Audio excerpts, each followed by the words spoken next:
The British people want answers, so I'm going to ask questions of the Labour Party and several of them. Will the government commit to urgently deporting all guilty foreign nationals involved, including family members who were aware of the crimes and therefore complicit? Wives, sisters, mothers, cousins, if they knew and said nothing, these individuals are just as guilty as the rapists themselves. Will the government commit to stripping citizenship from dual nationals implicated and deport them as well? Race or religion must protect nobody.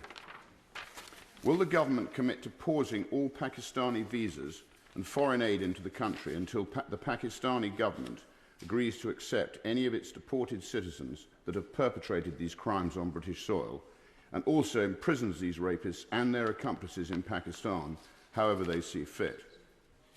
Will the government undertake a full investigation into officials who had knowledge of these crimes yet failed to act? Establish a specified task force to root out this wicked evil. Don't just fire these vile individuals, prosecute them. How many girls are estimated to have been raped? Is there a tally for the overall number of rapes? Horrifyingly, it may well be in the millions. We just don't know. How many vulnerable young girls are estimated to still be involved in these gangs? If there is no estimate figure, why not? Will a regular update be published detailing ongoing prosecutions and sentencing? Will the government publish a full nationality breakdown of those convicted for such offences, along with the location of their crimes? How many known foreign rapists per town, per region? Will they publish a breakdown of the immigration status of those involved? On what grounds were they in the UK? Do they have previous convictions? How many foreign nationals found guilty have been released but not deported?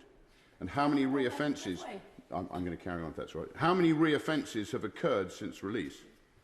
How many of these monsters are walking on the same streets as the girls they raped and abused? One report suggested a victim had come face to face with her rapist in the supermarket. Is the government comfortable with that? How many of the foreign rapists were in receipt of any form of state benefit? Would the honourable member give I'm going to carry on if that's right. How many released currently receive any state benefit? How many children have been born following a rape from these men? How many have been given access to the child against the mother's wishes? And how many have used the child as a route to remain in the UK? Will the government commit to preventing this in future? How many deportations have been blocked due to the rapist's right to a family life or other ECHR influences? Will the government set up a dedicated, confidential and accessible official process for whistleblowers to safely raise their concerns regarding foreign rape gangs, ensuring it is safe, secure and easy to find? Will the government release all court transcripts relating to these cases so the British people can understand just part of the horror for themselves? How many of these documents have been hidden due to the cost of release? This should not be an obstacle to transparency on these trials. Will lifelong sentences now be considered for those British citizens involved in the crimes, but also those in positions of power who acted to cover up the scale of the abuse?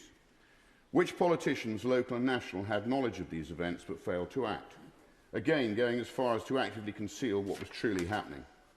These are the facts that the British people want to know and the British people deserve to know. All of these questions have also been submitted in written form, and I look forward to receiving open and transparent answers. The mass rape of young white working class girls by gangs of Pakistani rapists is a rotting stain on our nation. This is not about Elon Musk. This is not a bandwagon of the far right. This is about the victims and ensuring swift and brutal justice is delivered to those demons responsible. It is about distinguishing between right and wrong. I finished. Sarah Champion. I want to start by welcoming this bill because it actually does address a lot of the underlying problems that we have within our schools, education and indeed protection of children. I welcome the Secretary of State's commitment to make this a child-centred bill. I've got to say, I feel disgusted by what the Honourable Gentleman has just said. Can you imagine if you're a victim or survivor listening to that? I'm sure his intent is to get to the truth and get justice. But the language, please think about who hears our words. Sorry, everyone. On the 26th of November 2024, in her letter to the chair of the Safeguarding Practice Review Panel, the Secretary of State for Education said, "The forthcoming Children's Wellbeing Bill is a vital mechanism for improving the lives of vulnerable children. There is a renewed government focus on tackling child sexual exploitation, which will necessarily include our response to the ICSA recommendations." I want to take this moment as an opportunity to say to the Secretary of State which of those recommendations falls squarely within this bill, and I hope with cross-party support we can encourage the Secretary of State to adopt them. ICSA actually published 20 recommendations that were trying to address the whole of child sexual abuse in this country, to get support for those victims and survivors, to get early intervention to prevent the crime, but also to get the prosecutions that we all so desperately want. Recommendation 1 was for a core data set. Currently, the bill's single-use identifier number is not the same as a core data set. There is a need for a unified set of data which allows authorities to better understand the prevalence of abuse, identifying patterns and informing evidence-based policy making. What we currently have is a patchy, fragmented data system that hinders effective prevention and intervention. ICSA asked for the creation of a single core data set that includes the characteristics of victims and alleged perpetrators of child sexual abuse, vulnerability factors and the settings and contexts in which the abuse occurs. Recommendation 2 would be for a Child Protection Authority for England and Wales. Recommendation 3, a Cabinet Minister for Child Protection, and that needs to be someone that cuts across all the different departments, because that's where we're failing children right now. We do not have a joint approach when it comes to child protection. Recommendation 4, public awareness campaign, and cultural awareness is included throughout the recommendations. We need to make children aware of the risks that they face, but we also need to tackle cultural insensitivities and much worse wherever we find them. This is one that's particularly pertinent to me because I'm very proud that I got the previous government to make sure every child from primary school had relationship education.